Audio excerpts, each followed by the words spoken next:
오늘은 SK증권의 리서치 센터장이신 최석원 센터장님을 초대했습니다. 안녕하세요. 예, 안녕하십니까. 네, 지금 뭐 세계 경제가 참 변동성이 심한데요. 이런 가운데 또 아베 총리가 사임을 하면서 일본 금융시장이 뭐 요동을 치고 있다 이런 얘기가 들리고 있습니다. 예. 지금 상황이 어떤 건지 좀 이야기해 주시죠. 예, 말씀하신 대로 아베 총리는 사임을 했고요. 사임의 이유는 몸이 아프다는 거였어요. 예. 그런 바람에 사실 뭐 몸이 아파서 사임을 하는 거야 뭐 어쩔 수 없는 일인데 시장으로는 좀 깜짝 놀랐습니다. 그렇죠. 사실상 어려움을 겪고 있었던 상황인데 뭐 그럼에도 불구하고 또 이게 갑작스럽게 그만둔다는 것과 그렇지 않다는 거는 또 뭐 차이가 있는 거죠. 그러다 보니까 발표를 하기 전이었죠. 근데 대부분 소문이 나면서 그날 일본 주식시장이 좀 오르고 있었어요. 글로벌 시장이 이렇게 오르고 있다가 갑작스럽게 이제 확 하락을 한 거예요. 네. 그래서 하루로 보면 한 3% 정도 하락을 한 것 같아요. 그래서 종가로 보면 전일 대비해서 한 1.5%, 1.4% 이 정도 떨어진 채 마감이 됐고, 또 좀 주목할 만한 변화는 환율이었는데 엔화가 강세가 된 거예요. 네. 이 엔화라는 통화가 사실은 좀 묘한 구석이 있는 통화죠. 그런데 기본적으로 지금까지 이 아베가 2012년 그때부터 해가지고 집권을 한 이후로는 아베노믹스를 펼치면서 엔화는 좀 약해지는 방향 쪽이었어요. 왜냐하면 공식적으로 우리는 엔화를 좀 약하게 가겠다 이렇게 얘기를 했거든요. 그리고 대대적으로 통화 정책을 폈거든요. 금리는 워낙 낮은 상태였고, 네, 그렇죠. 그 이외에 우리가 보통 MMT라고 얘기하는 뭐 정부가 국채 발행하고 중앙은행이 사주고 이런 거를 일본은 이미 뭐 다 하고 있었던 상황이에요. 그렇죠. 그런 상황 때문에 엔화는 약세가 되는 거였는데 그게 이제 일반적인 시각이었는데 이 아베가 그만두고 나면 혹시 아베노믹스를 이제 그만두는 거 아니야? 뭐 이런 생각들이 있었을 수밖에 없죠. 그렇죠. 그러니까 다들 불확실성이 커졌다고 생각을 하는 겁니다. 그러니까 일본의 엔화가 이제 정책적인 어떤 이 효과 때문에 계속 약세를 좀 가는 이런 방향성이었다면 이제부터는 그렇지 않을 거라는 점. 그 다음에 대표적으로 엔화는 또 안전 통화라고 생각을 하잖아요. 네, 근데 그렇죠. 정권이 어쨌든 바뀌고 뭔가 불확실성이 생기면서 시장이 불안해지면 이 희한하게도 저 일본 사람들이 해외에 투자했던 돈들을 이렇게 돌려다가 내부로 들어온단 말이죠. 그러면서 엔화가 강세가 되는 뭐 이런 효과까지 다 뭐 설사 그런 일이 안 벌어지더라도 사람들이 그럴 수도 있겠다 싶으면 먼저 이제 엔화를 사게 되는 이런 현상 때문에 상당히 외환 시장, 주식 시장 다 좀 크게 흔들렸습니다. 근데 뭐 다행스럽게도 그거 바로 지나고 난 다음에 이번 주 들어서는 오늘 같은 경우만 하더라도 그렇게 크게 움직이진 않았어요. 오히려 조금 뭐 엔화는 좀 그대로 좀 강세였는데 주식시장은 좀 안정되는 모습이어서 사람들이 지금 생각하고 있는 건 뭔가 이 불확실성이 생겼다는 거지 뭐 아베노믹스와 다른 방향의 지금과는 다른 뭐 사실 뭐 용 빼는 재주가 있어서 그런 방식으로 일본이 갈 거다 이런 식으로 생각하기에는 아직은 좀 이른 판단 아니냐 이런 생각들을 하고 있는 것 같아요. 네. 사실 그 아베노믹스에 대해서는 그 평가가 참 극과 극이잖아요. 네. 뭐 일본이 뭐 완전 고용을 이루었다. 뭐 아베노믹스 때문에 네. 청년들에 대한 뭐 고용률이 뭐 최고치기 때문에 뭐 그런 평가도 있고요.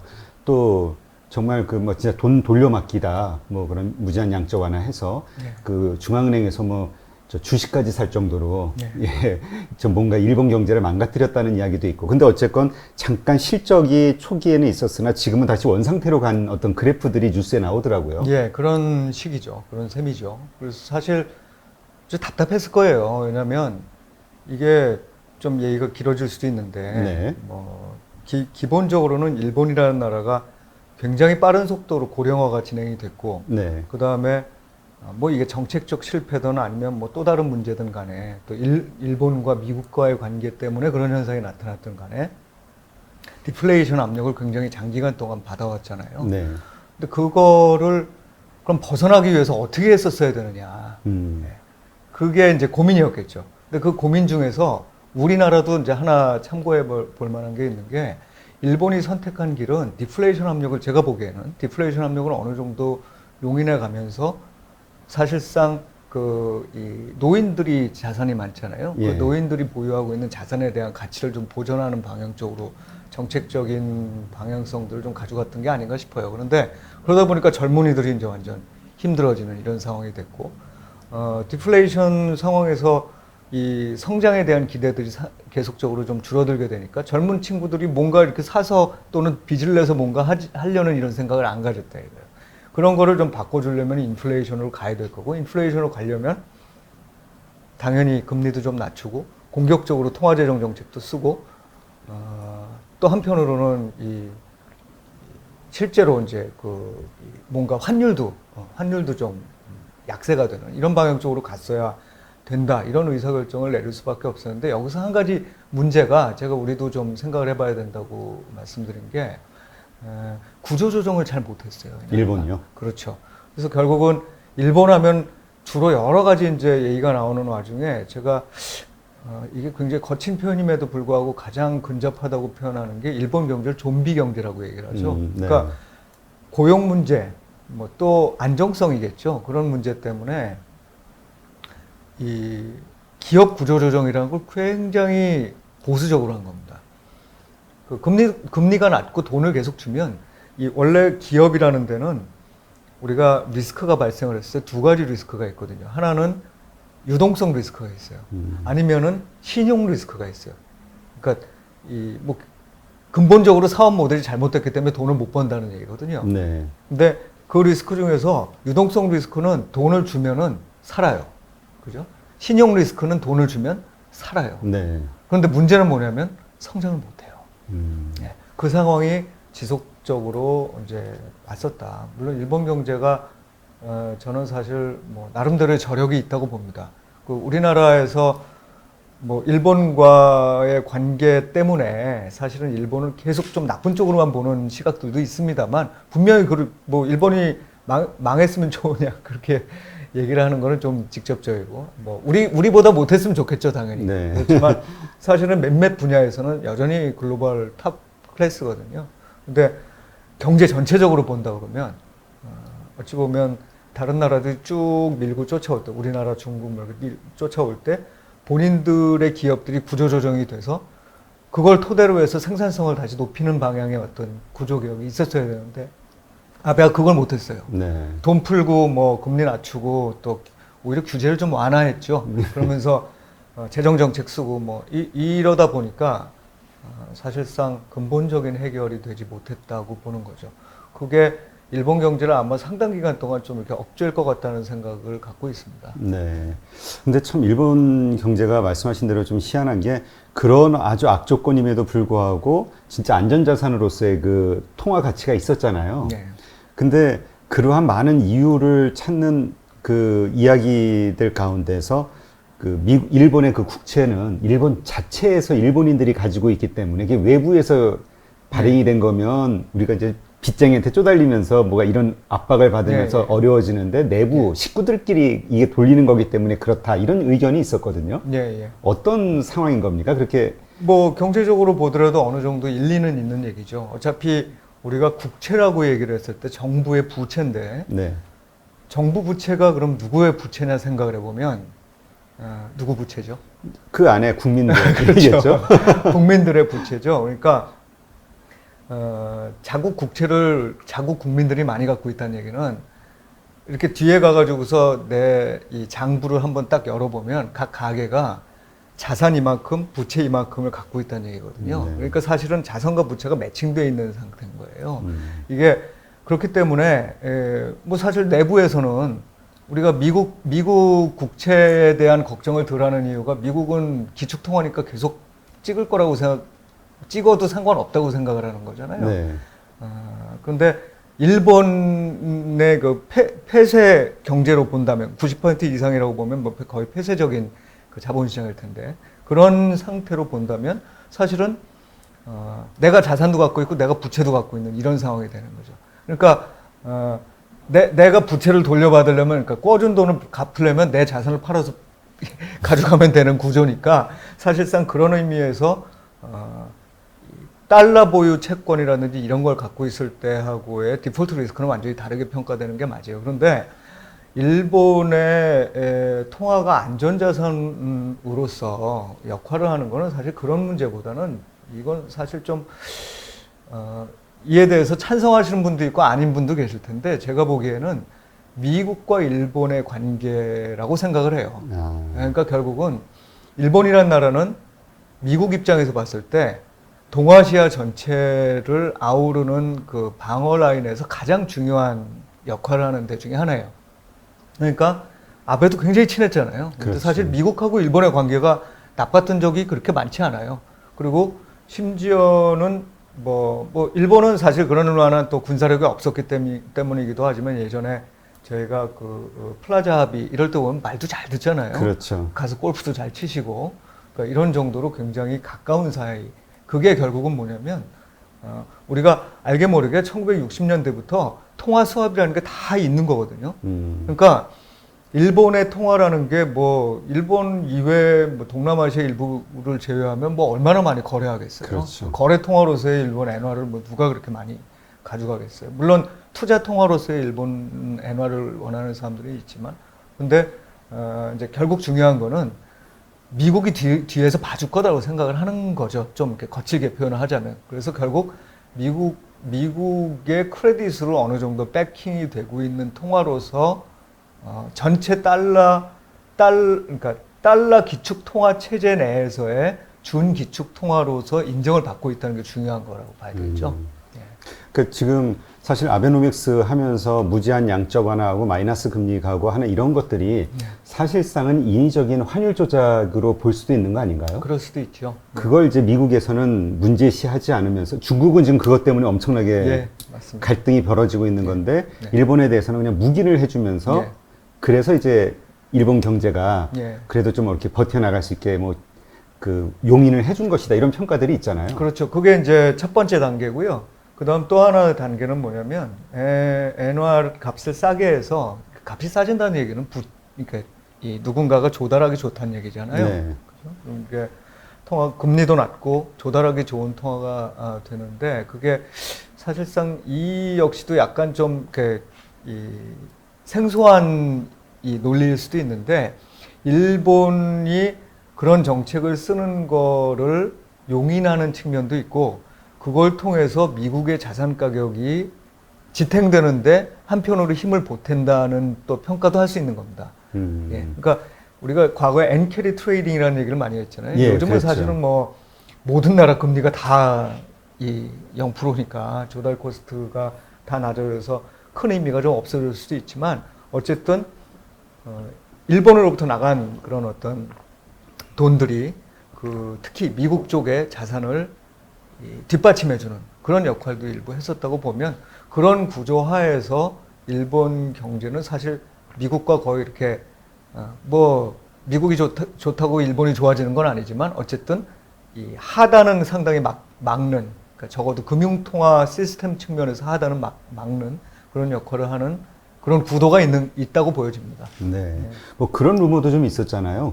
일본의 버냉키도 사실은 일본에서 마이너스 금리하고 그런 무제한 양적 완화에 대해서 연구를 했었다라는 이야기도 나오고, 그러니까 약간 미국 금융시장의 실험 연구소 같은 일본이 그런 역할을 했다 이런 루머인지 사실인지 이런 얘기도 좀 있었죠. 그게 의도적으로 그랬다고는 보이진 않지만 어쨌든 좋은 연구 대상이 되긴 한 거죠. 이미 사실 아까 말씀드렸던 MMT만 하더라도 MMT 한 나라가 있는 거죠. 그래서 사실 MMT를 하려고 마음을 먹으면서도 거의 MMT에 준하는 정책을 썼음에도 불구하고 일본은 왜 이러지? 라는 고민을 또 한편으로는 분명히 하고 있을 거예요. 그래서 사실상 정말 많은 논의들이 있지만 마이너스 금리라든지 또는 궁극적으로 지향점이 MMT다 이런 부분들에 대해서는 사실 찬반 논쟁이 워낙 지금 여전히 심한 거죠. 네. 그러면 이제 이러한 상황 하에서 이제 아베가 그동안 정말 강력한 리더십으로 끌고 오던 이 아베노믹스, 일본 경제 이제까지 기조가 그러면은 이렇게 갑자기 바뀌거나 이런 좀 달라지는 이런 거는 없을까요? 제가 이제 일본의 정통한 사람은 아닙니다, 사실. 근데 또 정통한 분들이 계시겠죠. 근데 그냥 일반론에 비추어서 본다 그러면 사실 일본은 굉장히 장기간에 걸쳐서 자민당 이 집권하고 있는 거죠. 중간에 네. 잠깐 민주당이 잡기도 했었습니다만 그 소비세 인상하고 난 다음에 바로 그냥 물러났죠. 그거에 대해서도 뭐 또 일각에서는 자민당이 그렇게 했을 경우에는 뭔가 타격을 입으니까 민주당에 들어가서 일부러 그렇게 해줬다 뭐 이런 얘기를 하는 사람들도 있습니다만 네. 그거는 제가 보기엔 이 권력의 속성하고는 좀 이게 안 맞는 얘기이기 때문에 잘 받아들이긴 힘듭니다만 어쨌든 자민당이 굉장히 장기간으로 집권을 했고 장기간으로 집권을 하면서 아까 말씀드렸던 그 구조들에 대해서 계속 고민을 해왔을 거라고 봅니다. 물론 일본의 정치인들이 뭐 얼마나 우수한지 그건 뭐 저도 잘 모르겠어요. 근데 지금 현재 상태에서 그럼 다른 선택 대안이 있을 거냐? 그럼 과연 지금 현재 상황에서 일본이 아까 제가 말씀드린 대로 구조조정을 해나간 뭐 통화는 약세가 돼도 좋습니다. 통화는 약세가 돼도 좋은데 어쨌든 금리를 올리고 뭐 이러면서 구조조정을 할 거냐? 별로 저는 아닌 것 같아요. 그래서 정책 기조가 드라마틱하게 바뀔 가능성은 그렇게 크지는 않아 보입니다. 정권 교체는 아니니까 자민당 네, 내가 그렇습니다. 내에서 계파가 좀 바뀔 뿐이지. 네.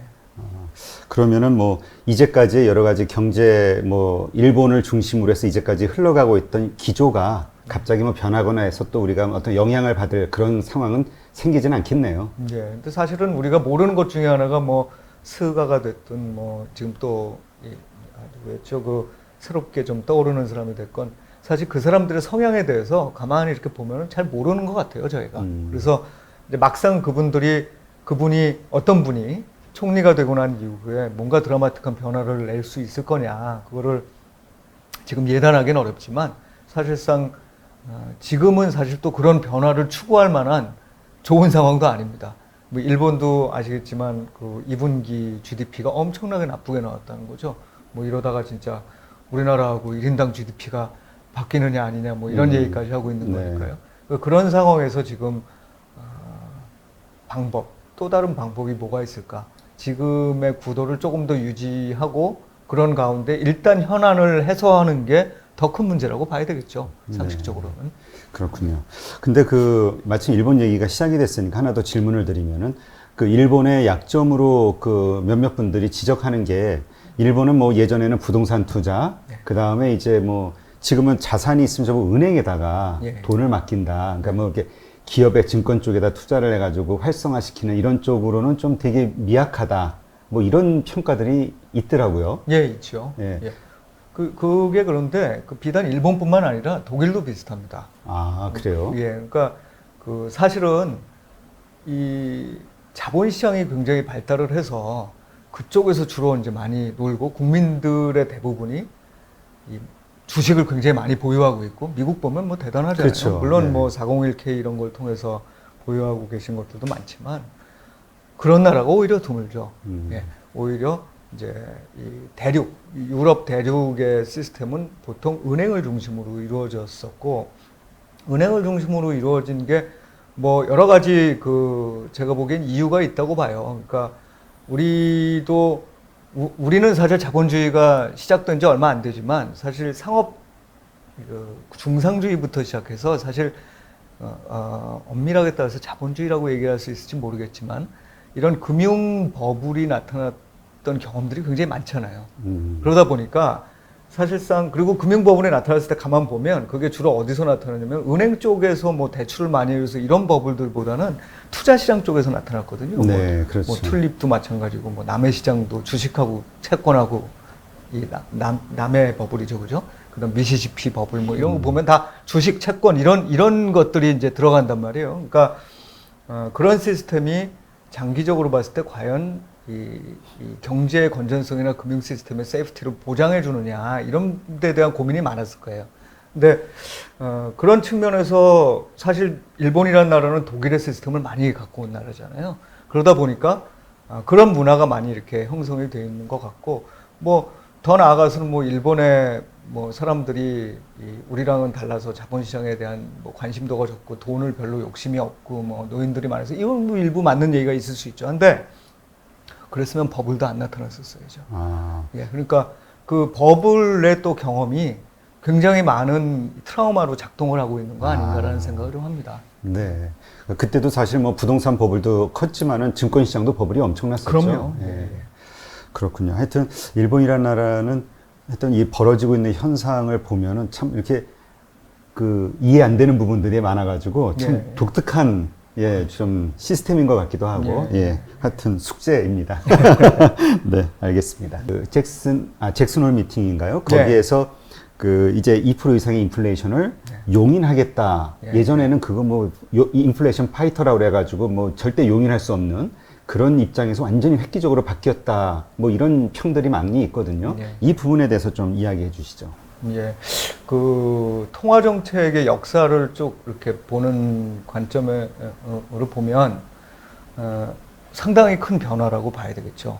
예, 통화 정책이 본격적으로 금리로 통화 정책을 막 실시했던 게 언제부터였나요? 사실은 70년대도 제가 보기엔 뭐 금리도 썼지만 사실 통화량을 직접적으로 조절하는 방식들이 많이 사용이 됐고, 이제 그린스펀 들어서 본격적으로 금리를 뭐 낮춰 내려, 그때는 뭐 회의도 안 했잖아요.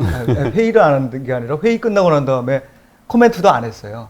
예, 처음에는. 그러다가 그래요? 이제 어느 시점이 돼서 회의가 끝나고 나면 또 뭐 왜 그랬느냐에 대한 얘기도 해주고, 지금은 심지어는 점도표를 찍어서 뭐 하기도 하고 여러 가지 변화들이 있었잖아요. 그런 변화들 중에서 상당히 큰 변화 중에 하나죠. 왜냐하면 70년대 이후에 뭐니 해도 중앙은행의 가장 큰 목표 중에 하나는 물가를 가장 큰, 그러니까 물가 상승, 인플레이션이죠. 인플레이션을 가장 큰 적으로 간주했다는 거거든요. 물론 90년대 이후에 여러 가지 변화들이 생깁니다. 물가가 뭐 70년대 이후 쭉 빠지니까 네.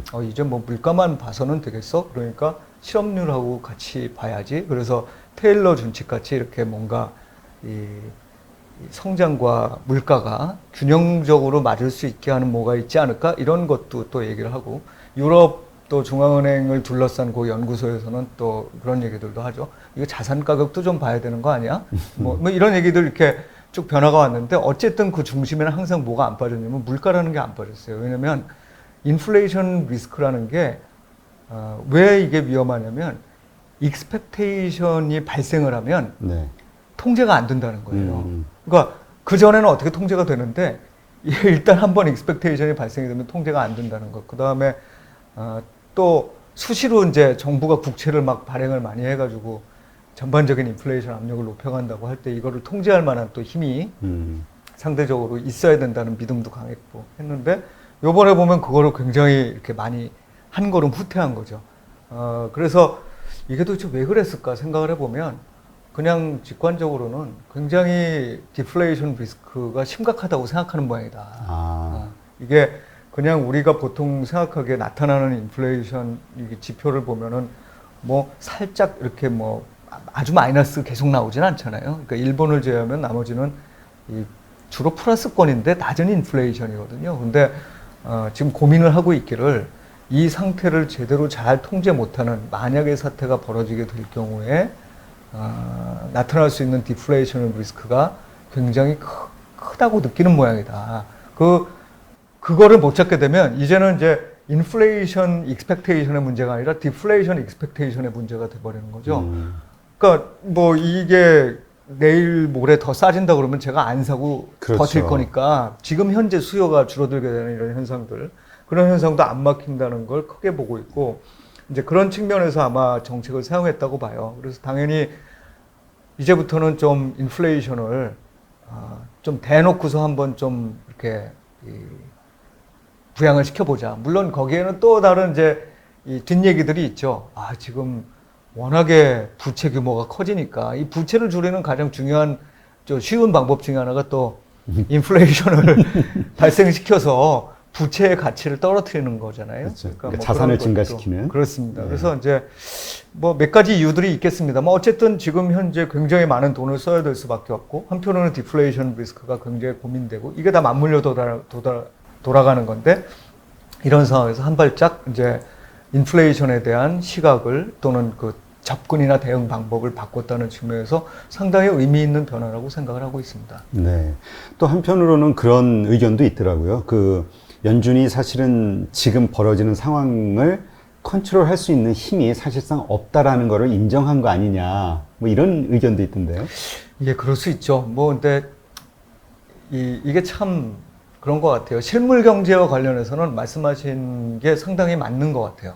그러니까 실물 경제는 이 돈을 많이 줘도, 그러니까 돈을 풀고 금리를 낮춰도 우리가 M1을 워낙 증가시키니까 M2도 늘어나는 이제 이런 식으로 나타나지만 사실 통화 유통 속도는 쭉 떨어지거든요. 그렇죠. 그 얘기는 결국 뭐냐면 사람들이 돈을 갖다 써가지고서 뭐를 이렇게 계속 키우는, 이게 자본주의가 사실 레버리지를 일으켜서 그걸로 계속 커가는 이런 경제였는데 실물 경제 쪽에서는 그런 모습이 잘 안 나타난다는 거예요. 그러니까 이게 유동성 함정에 빠졌다 뭐 이런 해석을 할 수도 있고, 아니면은 정말 우리가 뭔가 또 다른 경제의 상황에 도달했다, 더 이상 생산성을 올릴 수 있는 방법이 별로 안 보이는 이런 쪽에 도달했다, 이렇게 볼 수도 있는 거죠. 그런데 그럼에도 불구하고 아직 저는 좀 믿는 게 자산 시장에는 영향을 좀 미치는 것 같아요.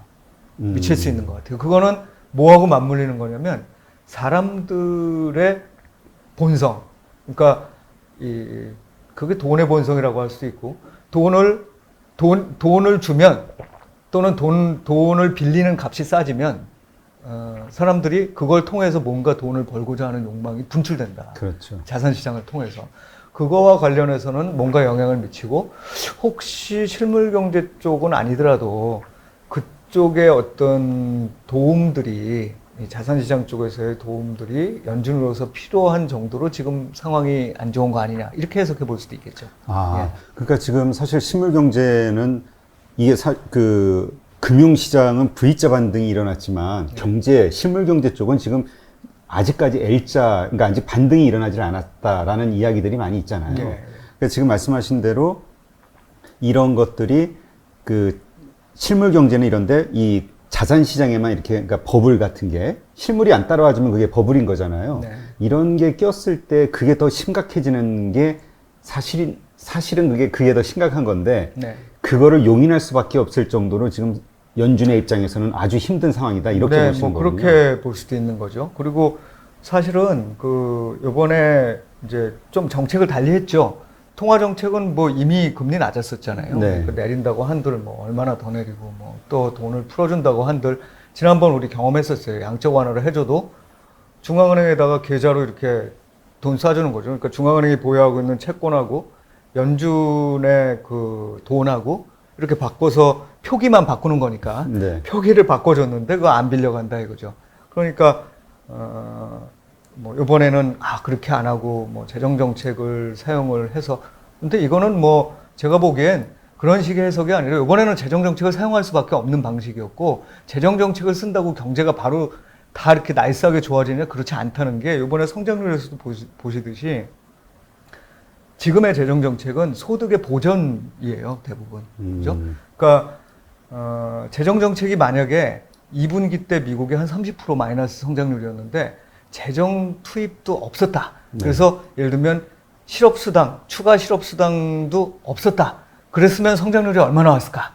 엄청나게 떨어졌겠네요. 그렇죠. 그럼 이제 결국 경제라는 거는 그냥 경제만 있고 정책이 따로 있고 이런 게 아니라 두 개가 합쳐져서 하나의 경제를 이루는 건데, 그 두 개가 합쳐진 모습이 지금 이런 거거든요. 그러니까 사실은 인플레이션 리스크가 한편으로는 없다는 얘기가 되는 거이기도 하고, 사실상 방법이 통화 정책으로도 재정 정책으로도 이렇게 만만한 상황은 아니다, 이렇게 보는 게 맞겠죠. 지금까지는 적어도. 그러면 지금 이러한 상황, 그러니까 연준이 조금 한숨 돌릴 수 있는 상황이 된다는 거는 인플레이션이 어쨌든 2% 전후로 발생이 되는 그런 상황인 건가요? 그렇다고 봐야 되겠죠. 그래서 인플레이션이 발생하면 좋은 거죠. 지금은 이제 좀 기다리고 있는 건데, 좀 구체적으로 어떤 면이 좋은 건지 연준 입장에서. 예, 결국은 인플레이션, 그러니까 지금 모든 게 우리가 주식 시장을 놓고 얘기를 하면 금리가 올라가는 게 나쁘죠. 사실은 그렇죠. 대부분의 버블이 됐든 아니면 뭐 일반적인 주식 사이클이 됐던 이유가 여러 가지가 있지만, 묘하게도 금리가 많이 오른 시점에 굉장히 큰 폭의 주가 하락이 나타났었거든요. 네. 그러니까 사실은 의외로 이 아비트러지 이펙트라는 게 굉장히 강합니다. 그러니까 금리가, 안전자산으로서의 금리가 얼마 수준을 기록하느냐 또는 사람들의 기대 수준에 어느 정도 만족시켜 주느냐가 굉장히 중요한데 그 정도가 되면은 이제 인플레이션이 되고 뭐 이따가도 말씀드릴 수 있겠지만 금리가 올라오고 이러면 주식시장은 나쁜데 네. 결국은 금리가 됐든 주식이 됐든 뭐 모든 거는 또 한편으로는 특히 금리 같은 경우는 정책의 함수이기도 하지만 경제 주체들이 갖는 기대, 그러니까 말하자면 그 경제를 갖는 기대의 함수이기도 하고 한편으로는 그 경제의 건강성을 체크해주는 지표이기도 하거든요. 그런 측면에서 보면 금리가 올라간다는 건 경제가 괜찮아진다는 얘기인 거거든요. 네. 물론 경제는 나쁘고 인플레이션만 막 발생되는 이런 상황도 있을 수 있어요. 근데 그거는 보통 비용 측면의 인플레이션이죠. 유가가 굉장히 오른다는 거. 근데 그게 아니라 우리가 얘기하는 그 수요가 견인하는 인플레이션이 나타난다는 건 어쨌든 우리가 만들어내는 거가 소득화돼서 그게 또 잘 사람들이 소비화돼서 이 순환이 계속 잘 이루어지고 심지어는 사람들이 좀 더 쓰고자 해서 더 많이 쓰니 더 투자를 하고 돈을 벌어야 되겠다고 생각하는 기업들이 생기는 이 순환고리가 생겼다는 게 인플레이션으로 나타나게 되는 거니까 이게 연준이 사실 생각하는 건 주가가 많이 올라가는 것보다 더 중요한 거는 경제가 좋아지는 그렇죠. 거겠죠. 예, 혹시 주가가 올라가는 걸 더 좋아할까요? 그렇지는 않을 것 네. 같아요. 예, 예. 그러면 이제 연준 입장에서는 이제 어쨌든 본인들이 할 수 있는 거는 이제 했잖아요. 네. 그리고 이제 뭐 정부의 재정 정책을 통해서 이제 정부가 뭔가 이제 그 다음 대책들을 만들기를 바라고 있는 것 같은데, 그러기 위해서는 돈이 있어야 되잖아요. 국채 발행이 네. 앞으로도 많이 계획이 되어 있고, 그러나 네. 미국의 정부 재정 적자는 또 심각한 상황이고요. 네. 이러한 것들 때문에, 근데 이번에 사실 또 국채 발행했을 때 좀 그 해외 중앙은행들의 그 뭐랄까 인기가 없어가지고 전부 네, 그 참여하는 율이 확 떨어졌다. 그렇죠. 이런 얘기도 있었고요. 예, 예. 그러니까 입찰 참여가 좀 작았죠. 예, 미국 국채의 매력도가 떨어졌다는 얘기죠. 네. 이런 상황들이 결국은 미국의 전반적인 어떤 달러 패권 혹은 무슨 기축통화로서의 어떤 패권 이런 것들에 악영향을 미치는 게 아니냐 네. 이런 의견들이 있거든요. 예, 당연히 미칠 거라고 봅니다. 그런데 거기에서 이제 저도 이런 질문이 가장 어렵습니다, 사실은. 네. 어렵기도 하고 이게 굉장히 빅픽처인 동시에 거대 담론인 거잖아요. 네. 그러니까 통화 시스템 사실은 미국이 2차 대전 이후에 이런저런 뭐 여러 가지 상황을 거쳐서 미국 위주의 어떤 그 달러 본위의 세상 달러 기축 통화제가 확고하게 자리 잡은 지 벌써 뭐 짧게 보더라도 7, 80년, 뭐 길게 보면 100년 막 이렇게 되는 건데 그게 변화할 수도 있는 거 아니냐라는 우려니까요. 근데 이제 그 얘기를 하다 보면 제가 항상 고민이 되는 건 그럼 뭐가 이거를 대체할 것이냐. 대안이 되는 건 뭐가 있을 거냐. 그럼 몇 가지 얘기가 나올 수 있죠. 그 중에 대표적인 게 위안화일 거예요. 네. 위안화 될 거로 보이십니까? 지금 상황 봐서는 쉽지 않을 것 같아요. 예, 제가 보기에도 일부 이제 뭐 원유를 사는 데 있어서 왜냐면 달러와 이게 이제 페트로 달러라는 게 사실은 달러 기축 통화를 처음에 안정화시키는 가장 중요한 네, 원유 대금으로 그렇죠. 달러 지급하는 거. 그게 이제 가장 중요한 요소 중에 하나였는데 달러를 뭐 일부 그러니까 사용 안 하고 뭐 러시아는 러시아 루블로 사용하고 뭐 중국은 중국대로 이런 시장을 만들긴 하지만 그럼에도 불구하고 과연 그러면 원자재나 이런 시장에서 달러가 사용 안 될까? 저는 잘 모르겠어요. 그 다음에 이제 대안으로 얘기가 한참 옛날에는 됐었던 게 유로화인데 유로는 좀 복잡한 얘기지만 좀 간단하게 얘기하면 버벅대는 거잖아요. 그렇죠. 예. 단합이 잘 쉽지가 그렇죠. 않죠. 연합된다는 게. 일단 구조적으로 중앙 정부가 재정적인 권한을 갖지 못한 상태에서 금리를 하나로 유지하지. 그거 제가 보기에는 그 다음에 환율을 하나로 유지하자. 이거는 사실 경제적인 논리는 안 맞는 거죠. 그게 되려면 모두 다 착한 마음을 갖고 착하게 살아야 돼요. 근데 그게 안 된다는 거예요. 예. 다 어려우면 돈 써야 되고 하니까. 그래서 이제 그런 측면들이 있다고 보면 아직은 달러를 대체할 만한 자산이 제가 보기에는 없는 것 같아요. 적어도 통화 측면에서. 이제 나오는 얘기가 뭐냐면, 암호화폐? 네. 예. 디지털 화폐에 그렇죠. 대한. 디지털 화폐도 중국이 이제 뭐 중국 통화를 이 디지털 화폐화 하겠다 이건데, 그건 제가 보기에는 이것도 뭐 해석 따라 좀 다르지만, 그렇게 해가지고 1대1로 하는 데다가 다 디지털 화폐로 주고 하면 그분들은 쓰겠죠. 근데 미국은 미국대로 사실 지금 리브라 같은 것들이 달러를 베이스로 해서 가게 하잖아요. 네. 그러니까 지금 페이스북을 사용하는 사람들이 거의 한 30억 명 가까이 되죠. 네. 그래서 만약에 정말 제가 보기에 리브라라는 거를 많은 사람들이 사용하게 되면 지금 달러 쓰는 사람보다 리브라 쓰는 사람이 더 많을 거예요. 그러면은 달러 기축통화가 오히려 강화되는 거죠. 그래서 지금 이 싸움이 물론 뭐 지금 막 미국이 가는 방향이 이 문제가 있다 이렇게 볼 수도 있지만, 제가 보기엔 달러 기축통화제가 바로 무너질 것 같지 않고, 또 하나는 하나 지적해야 될 거는, 우리가 항상 정부 부채가 많아질 때 고민을 합니다. 그러니까 이제 뭐에 대한 고민을 하냐면, 논리적으로 보면은 사람들이 안 사주면 어떡할 것이냐. 그렇죠. 그죠? 그게 지금 나타나는 거고, 그 다음에 정부가 부담해야 되는 국채를 발행한 다음에 나오는 이자 부담이 너무 높으면, 이자 갚다가 이거 다 돈 써야 그렇죠. 되고, 이자가 이자를 낳고 이거잖아요. 근데 지금 이자가 통제가 안 될, 이자율이 통제가 안 될 때가 가장 리스키한 순간이에요. 그래서 이제 최근에 뭐 이자율이 뭐 한 20bp 오르고 뭐 이러다 보니까 겁도 내고 하는데, 아직까지는 굉장히 낮은 금리를 유지할 수 있는 상황이라고 생각이 들고, 달러를 제외한 나머지 자산에 있어서의 안전 자산을 생각할 수 있을까? 제가 보기엔 뭐 스위스 프랑, 엔화, 뭐 다 똑같은 논리거든요. 그렇죠. 그러니까 달러가 안전하기 때문에 이것도 안전자산으로 생각하고 있는 거란 말이에요. 그러다 보니까 아직 달러 기축 통화 이 진영에 약간의 이 흠은 있지만, 흠은 같지만, 이게 뭔가 우리가 뭐 이렇게 호사가들이 얘기하듯이 뭔가 대단한 변화가 일어날 거라고 보기에는 아직은 좀 여러 가지 너무 고려할 변수가 많다 이렇게 봅니다. 네.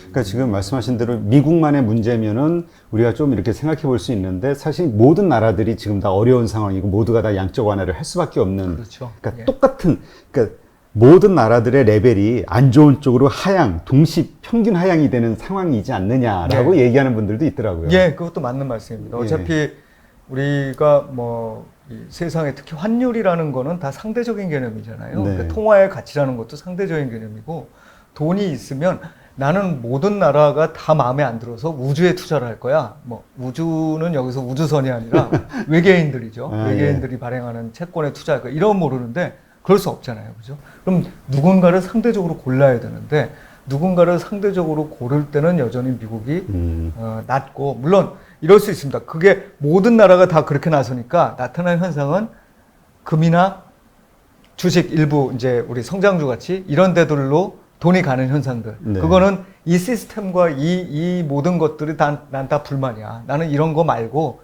그거에 대한 대척점으로서의 뭐 금이 됐든 은이 됐든 이런 걸 갖는 게 더 낫다고 봐. 이런 수요가 있겠죠. 하지만 나라 대 나라로 비교하면 그렇지 않다는 거예요. 그렇군요.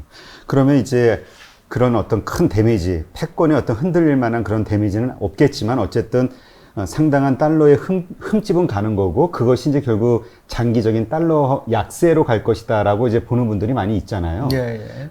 센터장님도 거기엔 동의하시나요? 그거는 솔직히 말하면 모르겠어요. 아. 예, 왜냐하면 일단 모든 사람들이 말씀하시듯이 환율을 맞추는 게 제일 어려운 데다가 생각은 이렇게 합니다. 그런 압력도 분명히 강하지만 사실상 세상이 굉장히 리스크에 빠져 있죠. 이 리스크는 아주 빅픽처로 보면 1, 2, 3차, 4차 산업혁명, 이제 3차 산업혁명인지 좀 모르겠습니다. 뭐 이름을 붙이니까 4차라고 하는데. 네, 한국만 그렇게 요란하게 4차라고 그렇죠. 한다고 그러더라고요. 네, 어쨌든 신기술혁명이라는 게 뭔가 생기는데, 이게 여러 가지 변화를 일으킬 수 있는 거잖아요. 특히나 뭐 그냥 직관적으로 봐서 이런 것 같아요. 제가 보기에 2차 산업혁명이라는 게 사람의 몸과 근육을 대신 사용하는 뭔가가 나타났다면, 이제는 그거 말고 다른 것도, 그리고 그 다른 것도 그냥 단순히 뭐 가나다라마바사 이거 쫓아하는 게 아니라, 그리고 요만큼 정도가 아니라 굉장히 지적인 부분까지 침투할 수 있는 이런 영역까지 AI가 발전되고, 뭐 이런 것들이 굉장히 큰 변화고 발전이겠죠. 이제 그럴 때마다 중간에 약간 혼란스러운 시기들이 있었어요. 그러니까 기존의 산업들의 생산성이 떨어질 때 마침 또 새로운 생산성이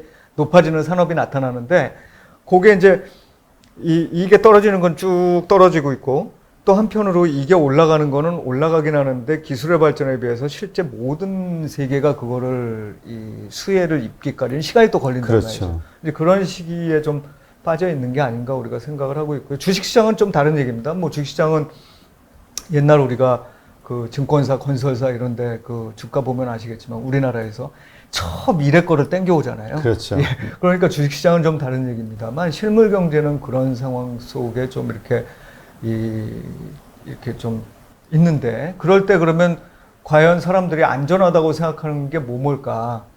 거기서 달러를 이거는 안전하지 않고 나는 이거 대신 딴 거로 갈 거야 라고 할 때 금이나 은이나 뭐 또 뭐 이런 거 아니면 그럼 다른 나라로, 그럼 유럽으로 갈까? 일본으로 갈까? 중국으로 갈까? 제가 보기에는 아직까지는 그러지 않을 것 같아요. 그렇게 보면 이거는 이런 혼란스러운 상황에서 달러의 강세 압력도 한편으로는 계속 존재한다는 거예요. 그래서 달러의 장기적 약세, 이거는 저는 뭐 그렇게 썩 찬성하는 의견은 아닙니다. 네.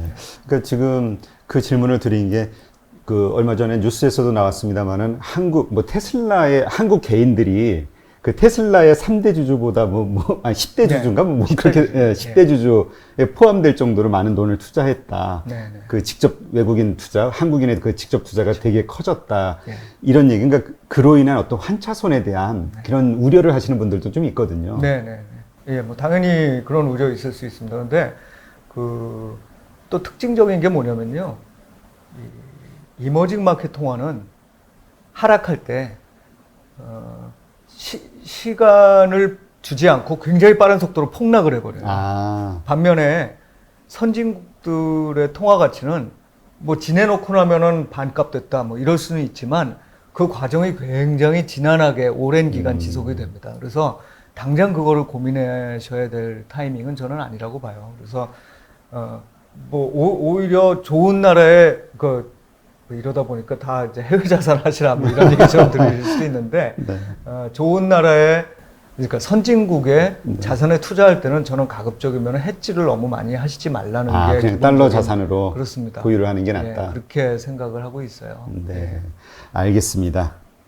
지금 그 국내에서도 이제 많이 논란이 되고 있는 것들이 이제 공매도 금지 기간을 이제 다시 6개월 추가 연장 할 것이냐 말 것이냐 이러다가 이제 결국 연장하는 걸로 결정이 났죠.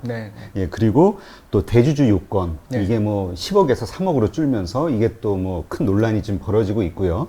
이러한 것들 때문에 국내 증시도 이제 계속 상승세를 타고 왔는데 이런 것들이 빌미가 돼서 좀 조정을 받지 않겠는가라는 우려를 하는 분들이 있거든요. 일부는 그런 요인이 있겠죠. 특히나 이 대주주 요건 관련해서는 이게 매년 사실은 그랬었어요. 그래서 날짜들은 좀 다른데 영향을 줬습니다. 실제로 제가 보기에는 뭐 정부도 다 알겠죠. 얼마 이상씩 보유하고 있는 이 주주들을 다 알 텐데 이제 그런 쪽으로부터 뭔가 하여튼 세수의 필요성이든 뭐 여러 가지가 있겠죠. 그러니까 이제 그런 측면을 이제 어쩔 수 없이 하는 게 있겠지만 어쨌든 시장에는 당연히 부담스러운 요인이라고 보여집니다. 그래서 그게 강력하고도 큰 조정의 시작이다 이렇게 얘기할 수는 없어요. 왜냐하면 그 대주주 요건 같은 경우는 그렇게 해서 팔았다가 다시 사시거든요. 그러니까 사실 그거는 그 신고 기간에만 팔았다가 그 다음에 다시. 그러니까 그 기간 동안에 혼란이 발생한다는 측면 때문에 다들 이제 겁이 나는 거는 사실인 거고, 그런 것도 저는 좀 잘 이렇게 우리나라의 자본시장이 중요하잖아요. 그래서 중요성을 생각한다면 좀 전향적으로 정부가 생각해주면 어떨까라는 생각은 좀 합니다. 이건 개인적인 의견입니다. 공매도와 관련해서는 사실 저는 어렸을 때도 좀 경제연구소에 있었고 이 시장을 바라볼 때 사실 돈은 여기 이 프로를 들으시는 분이나 많은 저도 이제 펀드 매니저를 해봤습니다만 많은 분들이 저보다 돈을 훨씬 잘 버시겠지만 이제 저는 시장을 중심으로 보면 시장이라는 건 사실 매수와 매도라는 게 많으면 많아질수록 완전 경쟁 시장에 가까워지고, 그럼 왜 완전 경쟁 시장에 가까워지는 게 좋으냐? 그게 가격 발견을 잘하게 된다는 거거든요. 그러니까 음. 적절한 가격을 발견하게 되는 것이고, 적절한 가격을 발견하는 게 왜 좋으냐. 그래야 우리나라의 자원이 효율적으로 배분된다는 거거든요. 아. 그러니까 결국 금리도 마찬가지고 주가도 마찬가지고 그게 개별 주식의 경우도 마찬가지고 그게 결국은 장기적으로 봤을 때 한 나라의 자원 배분을 효율적으로 하게 하는 기준이기 때문에 그렇게 이제 연결해서 내려와 보면 공매도를 찬성하는 게 마치 신용융자를 허용하는 것과 마찬가지로 허용돼야 되는 거 아니냐. 그러니까 돈하고 주식을 바꾸는 게 일반적인 현물 거래라면 우리가 선물 시장도 있고 그 조금의 증거금 갖다가 하시는 거잖아요. 네, 그렇죠. 예, 그 시장도 있고 또 한편으로는 우리가 신용 낼 수도 있잖아요. 그러니까 없는 돈을 남 돈을 이렇게 꿔서 물론 시장 전체에 있는 돈이지만 네. 그렇게 본다면 사실은 수요량을 늘리는 만큼 공급량도 한편으로는 늘어날 수 있는 이런 제도가 마련되는 게 저는 좋다고 봐요. 그런데 가격 발견 기능상 이제 문제는 뭐냐면 이게 많이들 말씀하시듯이 기울어진 운동장이라고 생각도 하고 실제로 그렇다는 거죠. 이게 그러다 보니까 나라별로 보면은 약간의 통제들을 하는 거죠. 그러니까 어떤 특정한 정도 이상에 대해 뭐 시가총액 이상의 종목에 대해서만 한다든지 아니면은 이 공매도에다가 다시 이거를 매수해서 갚아야 되는 시기를 좀 이렇게 기간을 좀 이렇게 통제를 한다든지 그러니까 짧게 한다든지 그렇습니다. 그러니까 그런 식으로 뭔가에 좀 개인 투자자 입장에서 봤을 때 좀 대규모로 움직일 수 있는 특히 작은 종목들은 대규모로 움직일 수 있는 자금들이 영향을 미칠 수도 있잖아요. 그렇죠. 예, 그런 측면에서 개인 투자자들을 보호를 하는 게 상당히 좋은 또 방안이니까 그러니까 일단 지금 시장이 좀 불안해지고 하면서 이걸 연장하는 건 좋은 일이고 이것마저도 연장이 안 됐으면 이번에 조정이 더 깊고 커질 수도 있겠죠. 그런데 그거는 좋은 일이라고 생각하고 단지 요거를 이제 지나면서 우리가 내성을 좀 갖추게 될 때 부작용이 가급적 없는 방식으로 시장 가격 발견 기능을 좀 제고시키는 방향.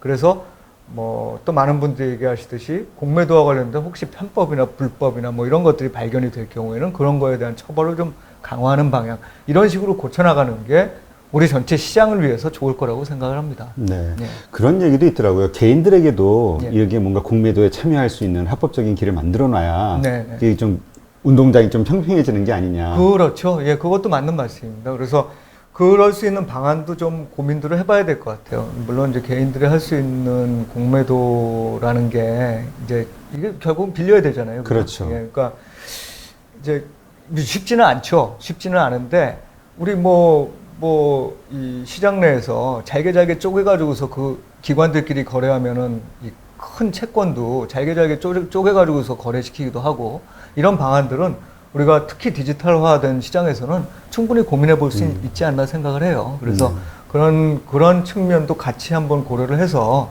개인들도 뭔가 과해졌을 때는 이게 공매도를 통해서 본인의 포지션들을 꼭 주식을 매도하지 않은 상태에서 좀 이렇게 해지할 수 있는 이런 무기를 갖게 되는 거니까 그런 것들은 충분히 전향적으로 고민을 해봐야 된다고 봅니다. 네. 근데 이렇게 제가 댓글들이라든가 이런 거 읽어보면은 네. 가장 큰 문제가 사실 그 신뢰의 문제인 것 같아요. 네, 네. 정말 많은 분들이 생각하고 있는 게 말 그대로 이게 공매도라는 거는 뭔가 담보를 걸고서는 그걸 빌려다가 매도를 하고 갚는 거잖아요. 그렇죠. 근데 그 원천이 없는데도 그렇게 한다라는 예. 생각을 정말 많은 분들이 하고 있거든요. 그렇죠. 그게 이제 사실은 그런 일부의 케이스들이 또 그런 게 발견이 되고. 있었다고 발견이 되니까 이게 특히 이 기관, 특히 제가 리서치센터인데 이 사실은 가끔 나오는 신문 기사들이나 또 그 밑에 달리는 댓글들을 안 봐야 되는데 보게 되면 마음 아프시죠? 이 리서치센터 다 거짓말하고 이거 기관들하고 짜고 하고 안 그러거든요, 사실은. 그런데 일부 그런 분들이 있었죠. 그러다 보니까 이게 불신이 많이 확산이 된 것도 있는데 사실은 상당히 많은 공매도들은 정상적인 절차에 의해서 진행이 되는 거고요. 네. 이제 말씀드린 대로 그거에 준하는 개인들한테 무기를 만들어 드리는 게 시장 전체적으로 봤을 때 더 좋고 또 투자자들을 보호하는 방법이기도 하고 그럴 것 같습니다. 네. 근데 잠깐 지금 마침 그 기관에 대한 이야기를 하시니까 제가 조금 좀 난감한 질문을 하나 더 드리겠습니다. 예. 그 많은 분들이 또 믿고 있는 것 중에 하나가 기관에서 애널리스트가 추천하는 예. 그러니까 어떤 목표 주가 상향이라든가 추천주가 나오잖아요. 네네. 그러면 그때는 매도의 신호다 이렇게 생각하는 분들이 많이 있거든요. 예. 왜냐하면 추천을 하면은 그 창구에서 많이 사가야 되는데 이거 좋은 거야 하고 오히려 그 창구에서 그냥 매물이 그날 쏟아져 나오니까 네. 이런 생각하시는 분들이 있거든요. 예, 저 자신 있게 얘기하는데요. 저 그렇게까지 머리를 안 씁니다. 이게 결국은 애널리스트나 리서치도 저는 증권회사에서 리서치 센터가 굉장히 이렇게 부침을 계속하는 걸 많이 봤고 사실은 뭐 굉장히 이 기관 투자자들이 이 득세를 규모가 커지면서 굉장히 좋았던 시기, 그 다음에 아주 나빠진 시기도 다 경험을 해봤는데 사실상 많은 이 리서치 센터들이 결국은 장기적으로 자신들의 신뢰성을 어떻게 확보할 수 있을까에 대한 문제를 고민을 합니다. 그래서 그런 일 없고요. 또 이제 뭐 이것과 관련해서 어떤 얘기들도 많이 듣냐면 매도 리포트는 왜 안 쓰냐. 아, 그렇죠. 이런 거죠. 이제 거기에 대해서도 상당히 여러 가지 이제 그 얘기들이 좀 오고 갈 수 있는데 사실 좀 민감한 문제이기도 하고 그런데 저희가 뭐 과거에는 요즘도 그런 데가 있을까요? 그런데 어쨌든 매도 리포트를 쓰면은 기업 방문 자체를 거부하는 기업들도 있었거든요. 네. 그러니까 결국은 기업과의 관계를 통해서 기업으로부터 어쨌든 자연스럽게 정보를 잘 제공받아야 되는 이런 입장이 부분적으로나마 애널리스트의 역할에 남아 있다면 사실상 이제 그런 부분들이 자꾸 제약이 되는 거예요. 그래서 이제 저도 자꾸 뭐 이렇게 금티업에도 마찬가지고 얘기를 그런 자리가 있을 때마다 하는 게 애널리스트가 나쁜 사람이겠냐. 기본적으로 사람들은 자기의 직업에 대한 긍지가 있고 그 긍지를 바탕으로 일을 하는데 그렇게 긍지를 갖고 일을 할 수 있게끔 환경을 조성해 주는 게 우리들의 역할 아니냐. 리서치 센터장이 됐던 정부가 됐던 금융당국이 됐던 그렇게 해주고 얘기를 해라. 그냥 무조건 매도 리포트 왜 안 써? 이런 거 말고 뭐 그런 생각을 많이 합니다. 네, 알겠습니다. 예. 그러면 다시 그 공매도로 잠깐 넘어가서요. 네. 그 공매도에 대해서도 그 긍정적인 효과에 대해 이야기하시는 분들은 그 글로벌 자금들, 펀드라든가 이런 거 있을 때는 숏텀과 롱텀 이런 그러니까 글로벌 자금이 들어오기 위해서는 공매도라는 게 또 반드시 필요하다라는 네. 말씀을 하시거든요. 네. 이 구조가 왜 그런 말이 가능한 건지에 대해서 좀 설명을 해 주시죠. 왜 글로벌 펀드들은 큰 규모의 자금들은 그 롱텀, 숏텀 이런 것들이 있는 건지 그게 뭘 의미하는 건지. 예, 그러니까 사실은 굉장히 투자자들마다 쓰는 전략이 다르겠죠. 네. 외국인들이 한 사람만 있는 건 아니고 대단히 많은 사람들이고 서로 다른 생각들을 자기의 투자에 녹여서 이제 전략을 세우게 마련인데 공매도가 됐건 선물이 됐건 우리나라 채권 시장으로 보면 금리 쪽으로 보면 금리 수합이 됐건 금리 선물이 됐건 이런 이제 파생형 상품들의 기본적인 목적이라는 건 기본적으로 해지에서 출발을 하는 거죠. 그러니까 결국은 내가 뭔가를 이 원본을 보유하고 있는데 그걸 해지하기 위해서 하는 경우도 있을 거고 물론 투기적 수요도 있을 겁니다. 네. 그리고 또 한 가지 많은 투자가 뭐냐면 아비트러지도 있잖아요. 그러니까 사고 팔고 하는 데 있어서의 그 차익거래? 예, 차익거래를 하는 이런 식의 것들에도 뭔가 팔 수 있는 것들이 있어야 돼요. 내가 없어도 팔 수 있는 게 훨씬 더 큰 무기를 갖는 거라고 봐야 되겠죠. 그래서 많은 나라들이 이제 그런 전략들이 뭐 어제 오늘 생긴 게 아니고 오랜 기간 동안에 어디는 뭐 아주 그냥 현선물 차익거래만 하는 데도 있고 어디는 아주 종목단으로 들어가서 하는 데도 있고 지금 종목단은 못 하잖아요. 공매도 금지시켜놨으니까. 그렇죠. 그러니까 그냥 무조건 다 증권회사들도 마찬가지예요. 증권회사들도 차익거래하는 거 보면 지수 선물하고 이 바스켓 종목하고 이렇게 막 하잖아요. 그러니까 그런 식으로 가는데 개별 종목에 대해서도 그런 일들을 또 해야 되는 전략들이 있을 수 있죠. 그래서 뭐 비단 외국인뿐만 아니라 국내 투자자들도 그런 전략들을 또 사용을 합니다. 그래서 혹시나 이제 저희가 걱정하는 것 중에 하나는 이게 우리만 공매도가 없는 게 아니라 다른 나라도 다 없으면 상관없는데 이게 시장의 상대적인 매력도를 좀 떨어뜨리는 방향이면 이게 안 그래도 우리나라가 지금 선진국 지수로 편입이 안 되잖아요. 이게 네, 그렇죠. 근본적인 통화 가치에 약간 좀 문제가 있는 거거든요. 그러니까 우리나라 통화의 위상과 이제 영향을 주고받는 건데 그런 부분들까지 있는데 뭔가 무기가 하나 더 부족하다 그러면 상대적인 좀 불이익을 받지 않을까라는 우려가 있는 거겠죠. 예.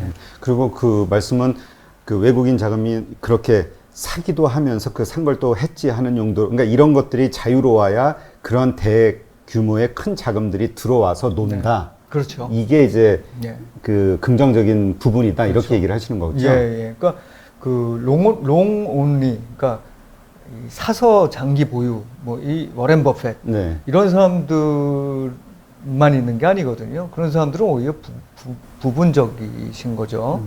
그러니까 많은 경우에는 모멘텀 투자도 하시고, 때로는 뭐 페어 트레이딩도 하시고, 뭐 그러니까 여러 가지 그런 전략들에서 매도라는 건 굉장히 중요한 역할을 하는 거거든요. 예. 근데 이 공매도가 없으면 전략을 사용할 수 없잖아요. 그렇죠. 내가 갖고 있는 게 있어야 매도하는 거잖아요. 네. 그러니까 사고 팔고를 같이 하면서 전략을 사용할 때는 항상 매도라는 게 존재를 해야 된다. 특히 종목단 매도라는 것도 점점 더 이 전략이 그러니까 정교해지기 시작하면 종목단에서의 매도라는 것도 반드시 필요하기 때문에 그런 수요는 있어요, 당연히. 많은 펀드들이 그런 걸 또 사용하고 있고. 예. 그러면 이제 그런 것들을 통해서 거래 자체가 활발해지는 거잖아요. 그럼요. 이 거래가 활발해지는 것이 그 근본적으로 그 종목이 됐든 그 지수가 됐든 거기에 긍정적인 영향을 주는 건가요? 가격이 오른다라고 얘기는 할 수는 없지만, 아까도 말씀드렸듯이 그 회사가 갖는 적절한 가치를 제대로 평가하는 데 더 도움이 된다고 보는 거죠.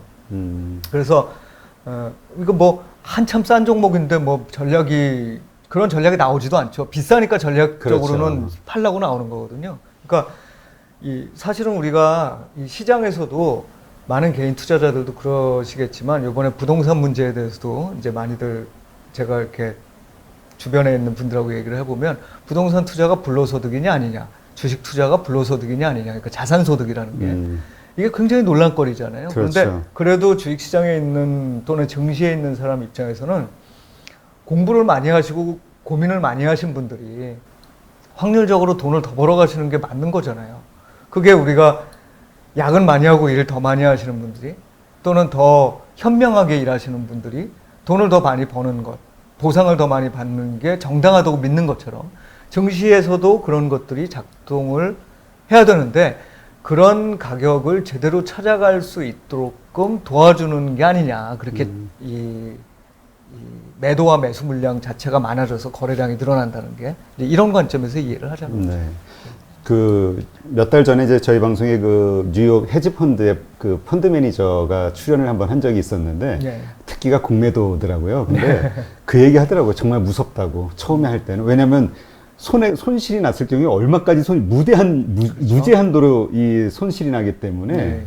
그리고 그럴 경우에 또 사야 되기 때문에 예, 그런 여러 가지 이야기를 하던데, 그러니까 결국은 공매도라는 건 없어져야 되는 악이 아니라 네. 단지 이제 기울어진 개인들에게도 공평한 어떤 기회와 맞습니다. 예, 그다음에 그에 대한 그 명백한 그 윤리, 그 법 규정, 그렇죠. 그것만 정확하면 이 증권 시장을 활성화시키는데 이 순환 역할을 할 수 있겠네요. 네, 그렇게 보시는 게 맞죠. 예. 네.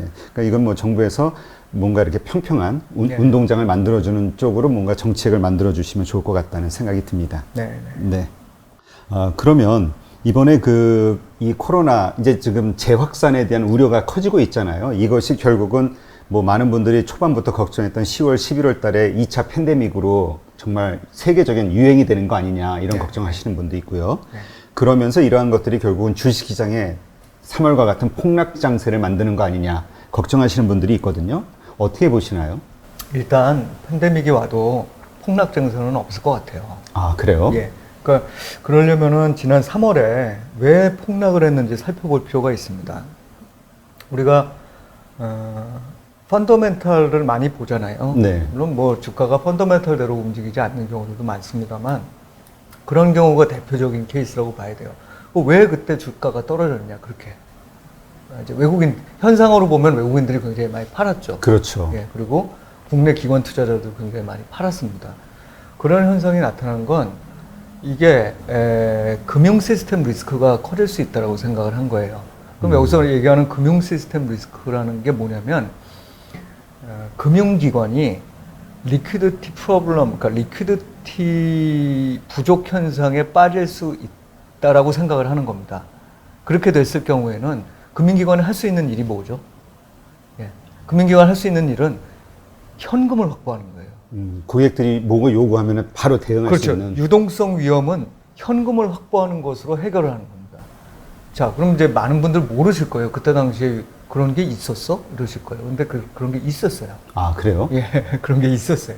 대표적으로, 물론, 이제 잘 드러나지 않게 뭐 정부가 아주 빨리 나섰습니다. 나서기도 했고, 자금시장이라는 게 원화시장도 있고 외화시장도 있잖아요. 원화시장 측면에서는 상대적으로 그렇게까지 크진 않았던 것 같아요. 그런 게. 그러니까 단지 걱정이 됐던 게 뭐냐면, 아, 문제가 이렇게 되면은 부동산 시장 뭐 망가지고 그러면 부동산 금융이 엄청나게 많은데 부동산 금융으로 돌아가고 있는 그 많은 ABCP를 비롯한 그 단기 금융 상품들이 만기가 됐을 때 증권사들이든 뭐 이렇게 다 떠안아야 되고 다 떠안으려면 돈이 필요하잖아요. 그렇죠. 근데 돈은 시장에서 달라고 그러면 야, 그거 다 니들이 떠안을 거 내가 뻔히 알고 있는데 니들한테 돈 못 줄 것 같아? 이런 현상이 나타날까봐 실제로 그래서 그때 당시에 시장, 그 회사별로 이렇게 금리가 차별화가 심해지기도 하고 그런 현상이 나타났었습니다. 또 하나는 이 기업들을 통해서 나타나는 이 금융 시스템 리스크거든요. 그러니까 기업들이라는 게 망하면 기업들의 채권이든 뭐 뭔가 자산을 보유하고 있는 이 금융기관들은 다 엄청난 손실을 보게 되는 거잖아요. 그러면 네. 그걸 이렇게 눈여겨보고 있다가 쟤네가 예를 들면 뭐 호텔 투자를 엄청나게 했는데 호텔이 다 망가질 것 같아? 이러면은 거기다가 돈을 안 주려고 그러는 그렇죠. 거잖아요. 그러면 금융기관은 사실 이 단기 금융 자금으로 다 연결되어 있는 거거든요. 그러다 보니까 자금 순환이 쭉 매일매일 이루어져야 되는데 그 자금 순환의 한 골이라도 이렇게 딱 뻐그러지게 되면 그런데 거기다 대고 한국은행이 돈을 안 주면 아니면 뭐 누군가가 돈을 주지 않으면 이제 문제가 생기는 거죠. 그러다 보니까 각 금융기관 입장에서는 돈을 마련해야 돼요.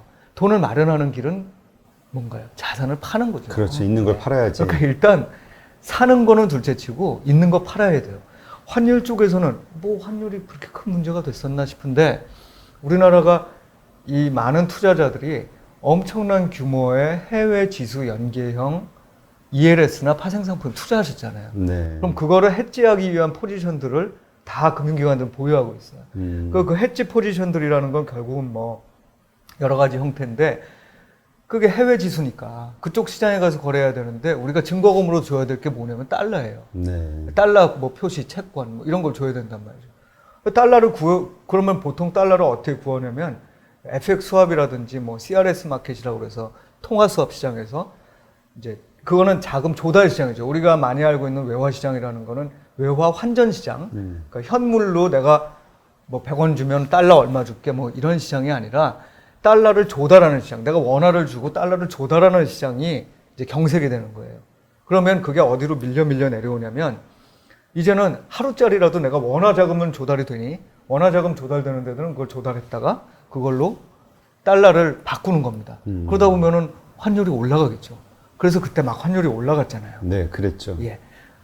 자, 그러면서 그럼 문제가 어떻게 해결되느냐. 그때가 딱 언제였냐면 1400대 내려갔을 때예요. 그래서 제가 그때 당시에 이제 전망이라는 게 뭐 의미가 있습니까? 근데 나쁜 시나리오로 가면 어떨까를 그날 이제 딱 고민을 하는데, 야, 이 진짜로 금융기관이 하나가 뭐 우리 용어로 맛이 간다.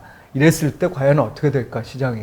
이거는 많은 분들이 싸고 안 싸고가 문제가 아니에요. 그러니까 한 군데가 문제가 되면 옛날에 리먼 브라더스 때처럼 연쇄적으로 금융기관들이 그렇죠. 문제가 되기 때문에 그때는 사실 하단을 전망하는 게 큰 의미가 없어요. 왜냐면 그때는 막 무조건 던져야 되니까. 물론 이제 거기에 한 가지 그런 예측의 리스크는 뭐냐면 정부가 언제 등장할 거냐거든요. 이 사태를 얼마나 심각하게 보고 어떻게 빠르게 준비를 할 거냐. 다행스럽게도 이번에 제가 보기에는 하루 이틀 좀 더 빠른 시점에 제일 먼저 나타났던 게 물론 뭐 이런저런 지원들을 암묵적으로 했다고 알고 있습니다. 그런데 그런 걸 떠나서 환율 측면에서는 통화 수합을 한 거예요. 한미 통화 수합을 딱 하니까 그날이 저점이었어요. 아마 기억을 하실는지 모르겠는데 2008년 금융위기 당시에도요. 우리나라 주가가 저점을 찍었던 날이 통화수합한 날이었어요. 아, 그래요? 예, 그러니까 환율이 오르는 게 가장 큰 리스크인 거예요. 그렇게 되면은 외국인들 입장에서는 환율이 갑자기 급등할 수 있으니까 단기 투자자들 같은 경우는 주식을 또 쏟아내는 이런 현상들이 나타날 텐데. 탈출해야 되니까. 그렇죠. 근데 그러면 이제 지금 상황은 어떠냐? 지금 상황은 이제 다 알았어요. 뭐뭐가 리스크라는 거를 정부가 다 알아요. 그래서 일단 지금 막 돈을 주지 않더라도 비상시에 어떤 방식으로 돈을 주고자 하는 것들이 정해져 있어요. 그래서 그런 상황이 나타나지 않게 합니다. 예, 그게 결국은 가장 큰 힘이에요. 그러면 내려가더라도 이거는 이 유동성을 확보하기 위해서 주식을 내다 던져, 아니면 외국인 입장에서 환율이 급등할 것 같으니까 주식을 내다 던져, 이런 일들은 벌어질 가능성이 매우 작다라고 봐야 되는 거죠. 물론 갑자기 코로나가 우리나라에서 한 2만 명 하루에 확진자가 생겨서 이거는 나라 자체가 시스템이 흔들리면 모르겠지만 그거는 이제 또 다른 차원의 얘기니까. 근데 그렇지 않은 정도라면 그럴 리스크는 별로 없다라고 생각을 합니다.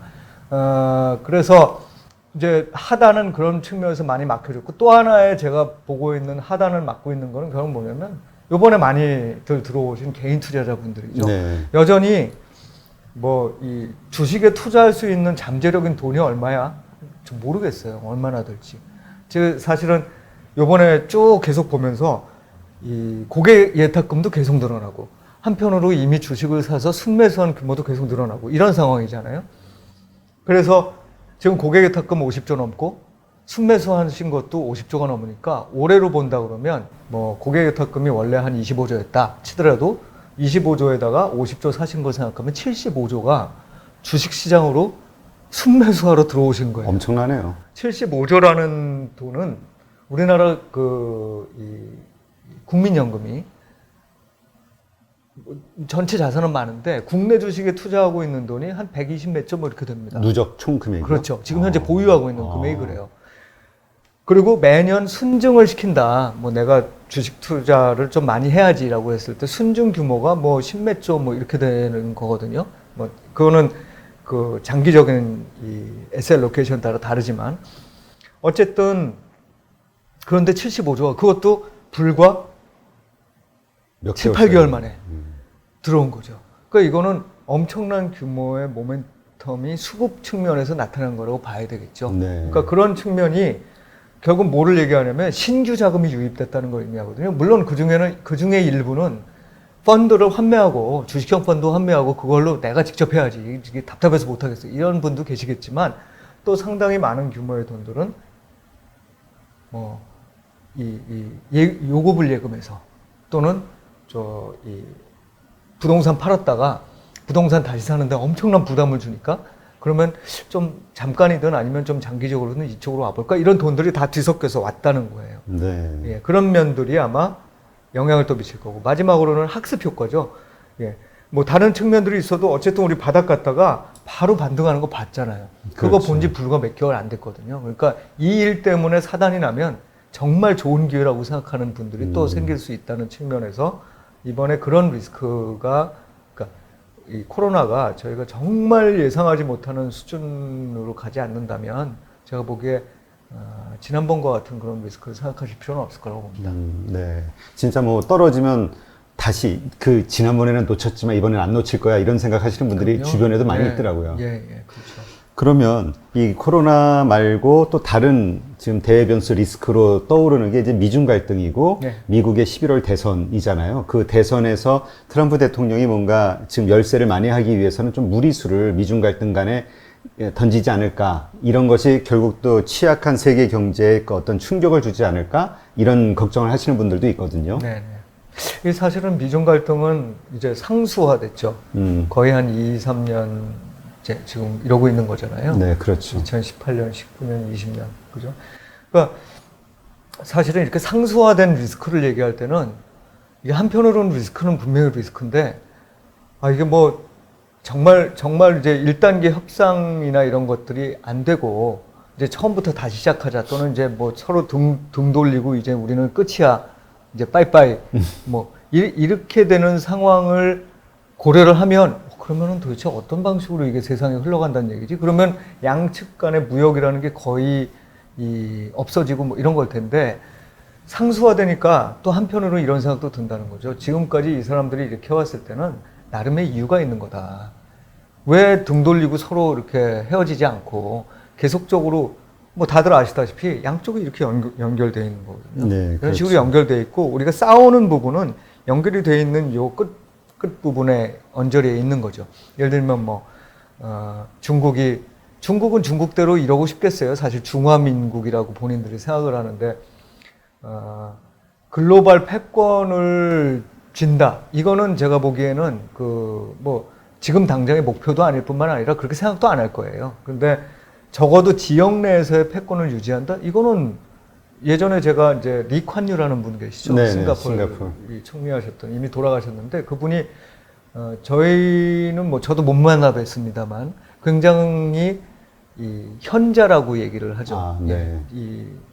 아니라고 보는 분들도 있습니다. 너무 강력한 정책을 써서 그렇긴 하지만 그분한테 굉장히 많은 사람들이 자문을 구했다고 해요. 처음 대통령이 되거나 이렇게 되면 가가지고 중국 문제에 대해서 얘기할 때 꼭 물어봤답니다. 그러면 이제 그럴 거잖아요. 중국이 지역 패권이나 이런 1등 국가가 되려는 생각이 있나요?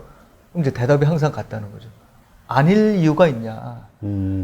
그렇죠. 아닐 이유가 있냐. 그게 언제 얘기하시는 거냐면 90년대 얘기하시는 거예요. 네. 그러니까 중국은 사실 한편으로는 계속 그런 전략들을 쓰고, 이 끝단에서 미국이 원하는 거는 러시아하고의 경쟁하고가 됐건 아니면 일본하고의 경쟁하고가 됐건 요 끝단의 것들을 이렇게 쳐가지고 본인들이 그 우위를 계속 점하고 있는 것이 팍스 아메리카나까지는 아니더라도 글로벌 안정에 도움이 된다라고, 또는 글로벌리 본인들이 불편하지 않을 거라는 믿음을 갖고 있는 거죠. 네. 이제 그런 측면에서 한편으로는 뭔가를 계속 해야 되고 한편으로는 갈등을 하는 현상, 이런 정도로 큰 얼개를 생각하고 있다면 이게 파국으로 간다.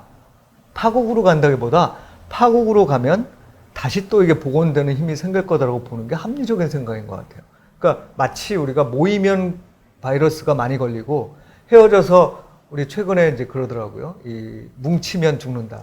그렇죠? 맞아요. 떨어져서 살자 그러는데, 이런 게 이제 세상 이치상 이게 왔다 갔다 하는 거잖아요. 그리고 이 왔다 갔다 한다는 건 한쪽으로 과해지고 한쪽으로 과해지고 하는 것들이 계속적으로 작용 반작용을 한다는 얘기인데, 이렇게 한쪽으로 이렇게 가는 경우도 있잖아요. 그죠? 이런 경우라는 거는 뭔가 구조적으로 그렇게 될 수밖에 없는 이유가 있는 건데, 지금의 구조는, 양국의 구조는 이렇게 가야 되는 구조라고 생각을 하는 거예요. 함께 갈 수밖에 없는. 그렇죠. 함께 가는데 거기서 어떤 룰을 갖고 가느냐, 양측이. 그거에 대한 문제라고 보면 결국 합의는 안 되다가도 되고 할 거예요. 오히려 미국 대선과 관련된 것. 그러니까 제가 이렇게 말씀을 드리는 건, 설사 트럼프에서 바이든으로 대통령이 바뀌더라도 중국과 관련된 정책은 크게 바뀌지 않을 거다라는 생각인 거죠. 그러니까 그게 결국은 미국이 갖고 있는 기본적인 그 중국과의 관계 설정에 대한 문제지, 이거는 어떤 정부에 관련된 문제는 아닌 것 같다. 물론 거기에서 약간 방식이 트럼프처럼 좀 험한 방식이냐, 아니면 좀 더 교묘한 방식이냐, 어쨌든 교묘한 방식이 더 강력할 수도 있죠. 그렇죠. 그런 차이들은 있을 수 있지만 그런 거고, 대선과 관련돼서 국내 정치와 관련해서는 좀 차이가 있는 것 같아요. 왜냐하면 이 미국의 민주당이라는 데가 사실상 기본적으로 큰 정부죠. 이게 코로나 사태 때문에 어차피 큰 정부가 될 거예요. 지금 이제 다 큰 정부로 가고 있는데, 게다가 민주당은 더 큰 정부고, 더 큰 정부가 하는 것들은 우리나라도 약간 비슷한 색채가 있습니다만, 이 공화주의라는 게 좀 더 자유주의적 성향에 가깝다면, 민주당 같은 경우는 폴 크루먼도 마찬가지고 약간 좀 더 개입해야 된다는 주의인 거죠. 시장에 개입을 해야 된다. 이제 그런 측면에서 당연히 증세와 관련된 얘기도 나올 거고요. 또 사실 미국을 관통하고 있는 그런 공화주의 관점에서 우리나라로선 잘 이해가 안 되는 그 의료보험이라는 것도 얘기가 되는 거잖아요. 그런 의료보험과 관련해서 트럼프가 오바마 케어 되돌렸던 거를 다시 또 되돌린다든가, 또는 반독점 이슈도 마찬가지죠. 어찌 보면은 미국이 계속 지속적으로 그런 이 일들을 해왔었죠. 뭔가 한 기업이 굉장히 커질 때 기업의 권한이 커지는 거에 대한 게 소비자들한테도 문제지만 결국은 이게 국가 권력과의 경쟁 관계로도 일부 보는 느낌이 있는 것 같아요. 이제 그런 차원에서의 반독점 이슈를 제기한다든가 이런 것들이 사실은 기업들 입장에서 보면 불확실성이죠.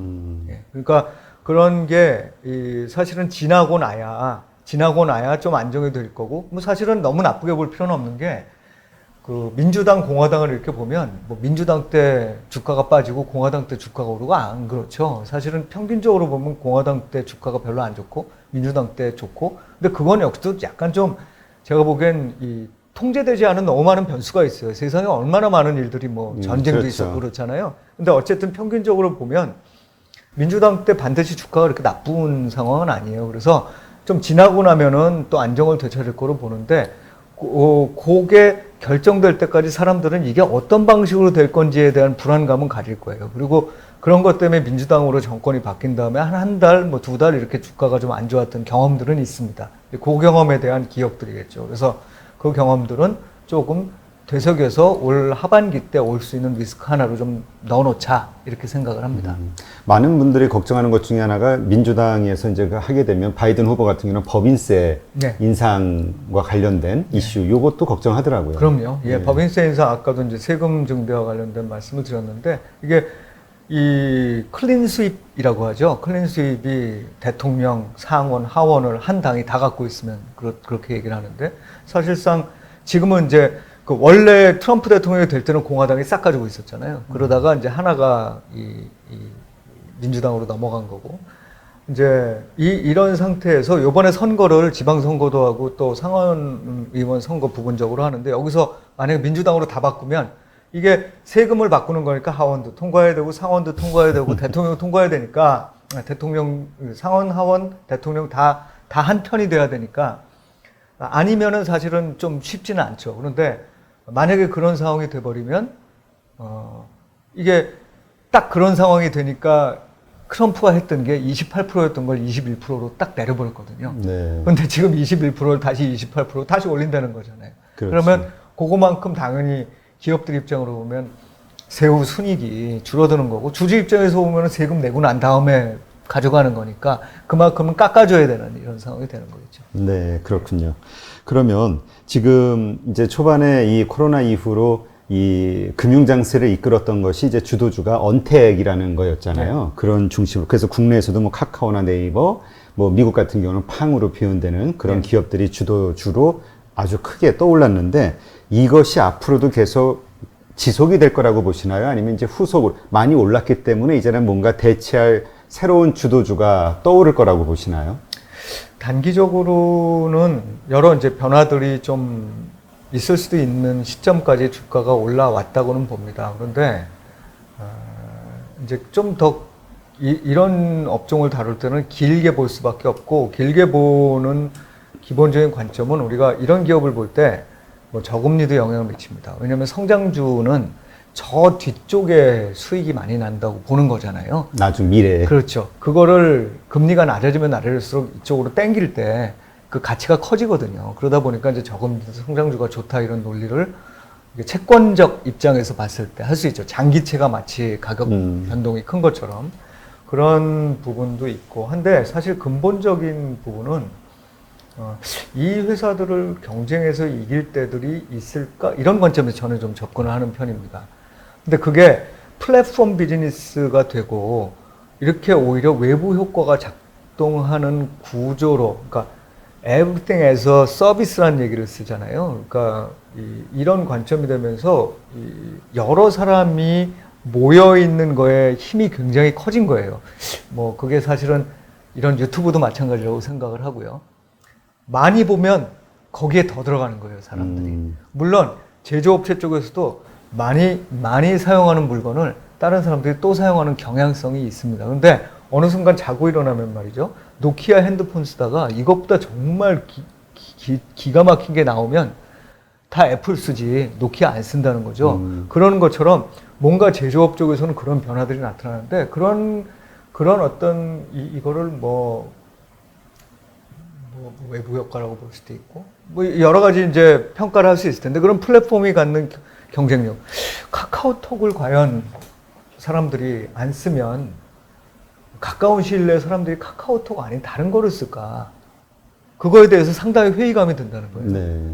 그러니까 네이버는 그거에 비해서는 약간은 못 미치지만 여하간 네이버가 하고 있는 쇼핑의 경쟁력을 최근에 보면 저도 뭐 네이버 쇼핑 씁니다만 집 편하거든요. 그렇죠. 그냥 뭐 해설하면은 된다는 거죠. 다 저장돼 있고 뭐 딴 것도 뭐 편할 겁니다. 그런데 한 번 쓰면 거기서 이제 헤어나오기가 어려운. 맞아요. 예, 이런 과정들이 결국 미국에서 똑같이 나타났거든요. 미국에서도 예를 들면 아마존이 대표적으로 그런 데잖아요. 그러니까 돈을 내고서도 내가 프리미엄 서비스를 받겠다 이러고 나서는 거고 우리나라에서도 뭔가 뭐 돈을 내서라도 내가 회원을 유지하겠다 이런 것들이 이제 늘어나는 이런 상황인데 그런 부분들이 당분간은 더 강조가 되면 됐지 좀 죽는 방향은 아닌 것 같다는 생각을 하고 있고 그래서 얘네들이 벌 수 있는 뭐 이러다 보니까 카카오 네이버 이런 얘기 제가 사실은 종목에 관련된 얘기는 하면 안 되지만 전반적으로 봐서 언택이라고 얘기를 하기보다는 이제 플랫폼 비즈니스라든지 또는 이번에 언택 환경이 되면서 더 각광을 받게 된 것들 그러니까 제조업에 비해서는 조금 더 소프트한 쪽이 되겠죠.